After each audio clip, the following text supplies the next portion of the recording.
Nakasisilaw ang panglabas na ganda, kaya marami sa atin mas pinahahalagahan ito kaysa sa pagkakaroon ng mabuting puso. Isang paalala ang kwento ni Mirabel at Ruby na bilog ang mundo at hindi panghabang buhay ang panglabas na anyo. Kaya sana ay lagi nating piliing maging mabuting tao.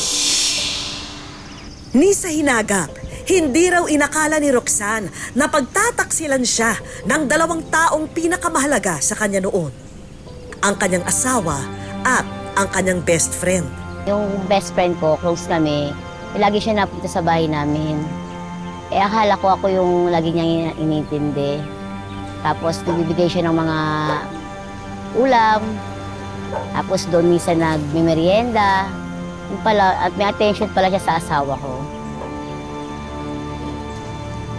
Lakas loob na pinakiusapan ni Roxanne ang kanyang mister na iwan ang kabit nito at piliin silang mag-iina.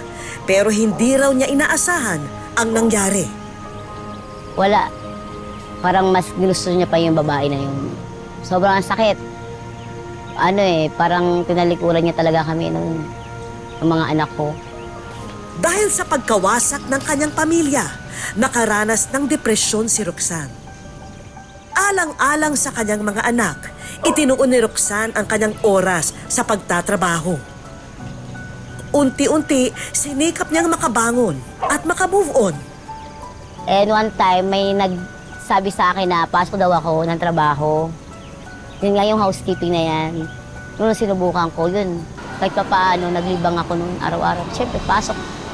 Pagising, trabaho, pag-uwi, tulog. Yun lang everyday routine. Kaya nawawala yung lungkot ko nun. Nabubuna ko nun sa hugutok sa mga anak ko. Trabaho.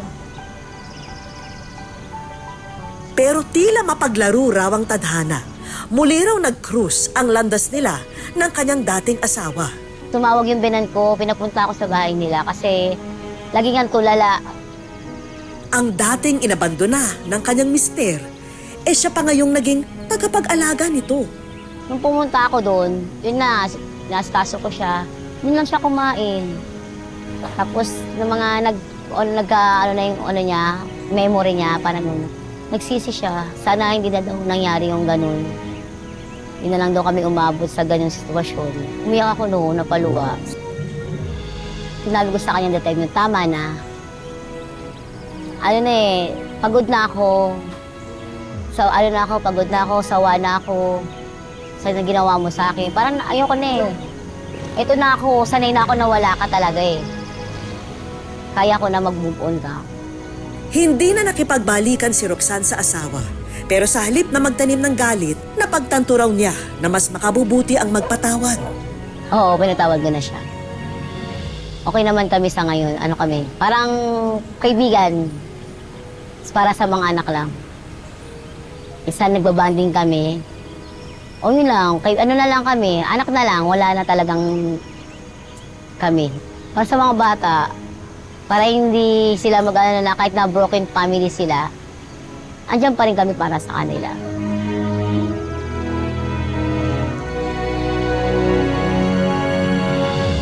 Hi Roxanne! Welcome! Welcome sa Wish Ko Lang. Sige, usap muna tayo. Sige. Roxanne, napakasakit ng pinagdaanan mo. Yes po, ma'am. Paano mo nakayanan yun? Nagtrabaho po ako para mag-move on po ako sa problema ko. Tapos nilibang ko lang po yung sarili ko para kahit papaano yung anak ko, hindi ko mapabayaan po sila nung time na po yun. Ano yung natutunan mo sa lahat ng ito tungkol sa sarili mo? Hindi basta-basta kailangan susuko sa ganong problema kasi meron pang nag-aantay na mas magandang opportunity para sa kinabukasan namin. Maraming salamat. Maraming salamat, Roxanne. At naging inspirasyon ka. Roxanne, meron tayong mga hinandang sorpresa para sa'yo. Alam mo naman dito sa Wish Ko Lang, meron tayong mga regalo para sa'yo. Bigla po, ma'am, na-surprise po ako. Lahat ng mga regalong yan ay para sa'yo, Roxanne. Unahin na natin ang mga negosyo package. Sari-sari store with bigasan. Kakanin at yema spread items. At frozen meat products. Meron din tayong chicken inasal booth 'Di ba? Kompleto na 'yan. May chicken inasal, meron ka mga ingredients para sa pagluluto ng chicken inasal, pati yung mga appliance na kakailanganin mo. Isama mo na rin itong dining at kitchen utensils at electric fan. Dapat meron din pang-deliver, kaya meron kang e-bike. Pwede mo ba sakyan, ma? Oo, sige, try mo.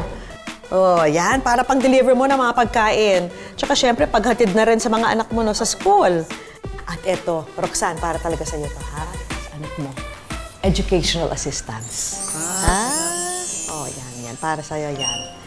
At bukod dito, Roxanne, sa educational assistance, meron din tayong Wish Ko Lang savings. Tulong mula sa Wish Ko Lang para sa'yo at sa pamilya mo. Oo nga po na-surprise po. Maraming po salamat po sa Wish Ko Lang po. Laking tulong po ng binigay niyo po para sa akin, sa anak ko. Gusto rin namin na makapag-relax at break muna sa trabaho si Roxanne. Kaya naman isang kompletong pampering treatment ang hinanda namin para sa kanya.